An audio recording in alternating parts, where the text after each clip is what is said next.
Hi friends, welcome to west tech info channel. ఈరోజు కొత్త trick అని మనం నేర్చుకోబోతున్నాం. అదేంటంటే సిస్టమ్ కానీ లేదంటే ల్యాప్టాప్ కానీ సాఫ్ట్వేర్ ఇన్స్టాలేషన్ ఎలా చేయాలి అని చెప్పి. ఓకే, జనరల్గా మీరు ఏం చేస్తుంటారంటే సిస్టమ్కి సాఫ్ట్వేర్ పోతూనే వెంటనే దగ్గరలోని షాప్కి వెళ్ళి అక్కడ ఇన్స్టాలేషన్ చేయించుకొని వస్తుంటారు. అలా కాకుండా మీ ఇంట్లో నుంచి మీరే ట్రై చేయొచ్చు. ఆ ప్రాసెస్ అనేది నేను చెప్తుంటాను. ఓకే, మీ పర్సనల్ కంప్యూటర్కి అయితే ఒక విధంగాను, లేదంటే మీ ల్యాప్టాప్కి అయితే ఇంకో మోడల్లోనూ బూట్ ఆప్షన్స్ అనేవి వేరే వేరే ఉంటాయి. ఓకే, ఇవేవి మాకు తెలియదు అసలు ఎలా చేయాలి అనుకున్నప్పుడు మీరు ఏం చేస్తారంటే మీ ల్యాప్టాప్లో కానీ లేదంటే పర్సనల్ కంప్యూటర్స్ కానీ కీబోర్డ్లో ఎస్కేప్ బటన్ అనేది ఒకటి ఉంటుందండి. ఎస్కేప్ బటన్ మీరు ప్రెస్ చేస్తున్నారంటే మీకు బూట్ ఆప్షన్స్ చూపిస్తుంటుంది. F12 కొడితే బూట్ ఆప్షన్స్ వస్తాయి, లేదంటే F11 కొడితే బూట్ ఆప్షన్స్ వస్తూ ఉంటాయని చెప్పి చూపిస్తుంటుంది. ఓకే, ఇలా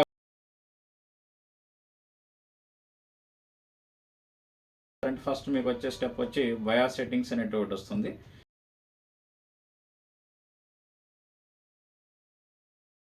ఈ బయాస్ సెట్టింగ్స్లో ఫర్ ఎగ్జాంపుల్ మనం పర్సనల్ కంప్యూటర్స్ అంటే తీసుకుంటే బయాస్ సెట్టింగ్స్లోకి వెళ్ళి అక్కడ బూట్ ఆప్షన్స్ అనేవి ఉంటాయి. బూట్ ఆప్షన్స్లో ఈ దేని ద్వారా మనం ఓఎస్ ఇన్స్టాలేషన్ చేస్తున్నాం, ఫర్ ఎగ్జాంపుల్ మనం సిడి ద్వారా లేదంటే డివిడి ద్వారా వేస్తున్నాం అనుకోండి. ఆ డివిడి అనేది మనం డివిడి డ్రైవ్లో మనం కనెక్ట్ చేసి పెట్టుకోవాలి. అంటే డివిడి డ్రైవ్ కనెక్ట్ చేసుకుని అందులో డివిడిని ఇన్సర్ట్ చేసి పెట్టుకోవాలి.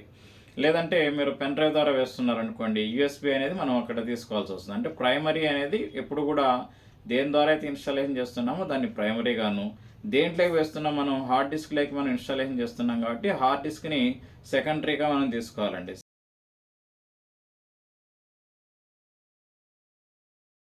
ఇది తీసుకున్న తర్వాత F10 అనేది ఒక కీ ప్రెస్ చేశారంటే అక్కడ సేవ్ ఆర్ ఎగ్జిట్ అనే ఒక ఆప్షన్ అడుగుతుంది.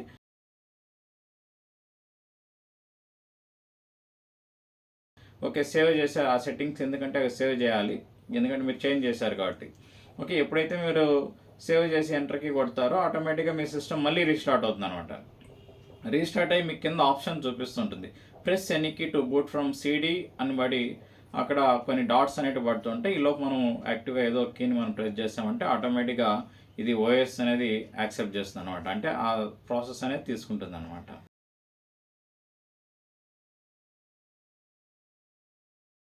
ఓకే, ఈ ప్రాసెస్కి కొద్దిగా టైం పడుతుంది. నేను ఒకసారి ఆ స్టెప్స్ అనేవి మీకు చూపిస్తూ ఉంటాను డిస్ప్లేలో, మీరు చూస్తూ ఉండండి. దాన్ని యాజ్ ఇట్ ఈజ్ మీరు ఫాలో అయ్యారంటే మీరే ఇన్స్టాలేషన్ చేసుకోవచ్చండి.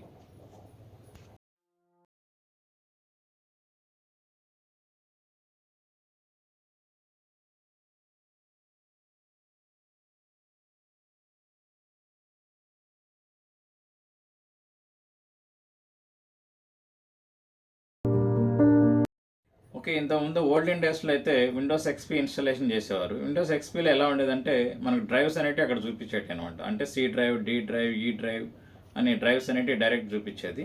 ఈ కొత్త సిస్టమ్కి ఇక్కడ పార్టిషన్స్ అనేవి ఏమి ఉండవండి, డైరెక్ట్ ఒకే డ్రైవ్ అనేది చూపిస్తూ ఉంటుంది. ఈ డ్రైవ్ని మనం ఏం చేస్తామంటే మనం పార్టిషన్గా చేసుకోవాలి. ఎందుకు పార్టిషన్ చేయాలి అంటే for example C drive, D drive, E drive, F drive అని ఇలా డ్రైవ్స్ అనేవి చూస్తూ ఉంటాం. ఎందుకు చేయాల్సి వస్తుందంటే మన పర్సనల్ డేటా ఏదైతే ఉంటుందో ఆ పర్సనల్ డేటాని డి డ్రైవ్లో కానీ, ఈ డ్రైవ్లో కానీ, ఎఫ్ డ్రైవ్లో కానీ మనం కాపీ చేసి పెట్టామనుకోండి. ఫర్ ఎగ్జాంపుల్ ఫొటోస్ ఉన్నాయి, లేదంటే వీడియోస్ ఉన్నాయి, లేదంటే డాక్యుమెంట్స్ ఉన్నాయి.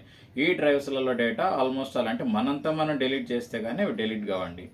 ఇన్ కేస్ మనం సి డ్రైవ్లో పెట్టాం, కొంతమంది ఏం చేస్తారంటే ఫస్ట్ డెస్క్టాప్ పైన కాపీ చేస్తుంటారు. వాళ్ళు ఏ డేటా తీసుకొచ్చిన డెస్క్టాప్ పైన వేసుకోవడం, డౌన్లోడ్ చేసిన డేటా డౌన్లోడ్స్లోనే పెట్టేయడం, ఇవన్నీ సి డ్రైవ్ రిలేటెడ్ వస్తాయి అనమాట. అంటే మీరు డెస్క్టాప్ పైన పెట్టినా లేకపోతే మీరు మై డాక్యుమెంట్స్లో ఉన్నా కూడా, లేదంటే డౌన్లోడ్స్లో ఉన్నా ఈ డేటా అంతా దేనికి రిలవెంట్ వస్తుందంటే సి డ్రైవ్కి రిలవెంట్ వస్తుంది అనమాట.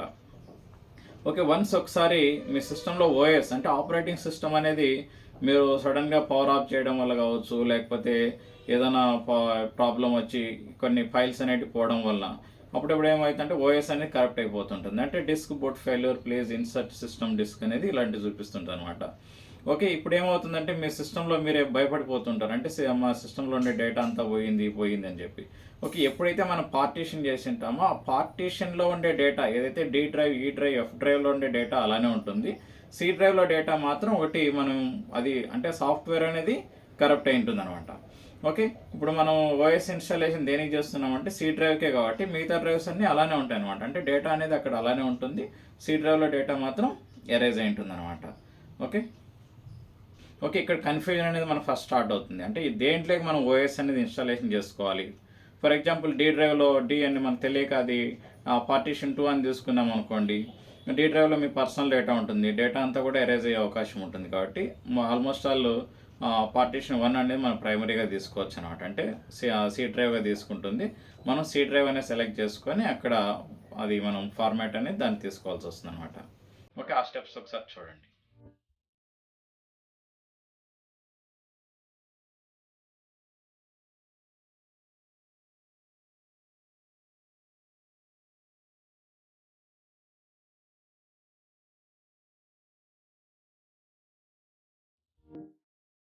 ఓకే, ఇవ్వండి స్టెప్స్ ఓఎస్ ఇన్స్టాలేషన్ చేయడానికి. ఓకే, ఇవి అయిపోయిన తర్వాత మీరు ఏం చేస్తారంటే సిస్టమ్ అనేది ఆటోమేటిక్గా అది రీస్టార్ట్ అవుతుంది. రీస్టార్ట్ అయిపోయిన తర్వాత మీ డెస్క్టాప్ పైన ఐకాన్స్ అనేవి రావాలి అంటే మనం ఏం చేస్తుంటాం, పర్సనలైజ్ అనేది తీసుకొని అందులోకి వెళ్ళి చేంజ్ డెస్క్టాప్ ఐకాన్స్ అనే అక్కడ ఆప్షన్ సెలెక్ట్ చేసుకొని ఒక్కొక్క ఆప్షన్ మనం టిక్ చేసుకుంటూ ఉంటాం. అది కూడా ఒకసారి అబ్జర్వ్ చేయండి.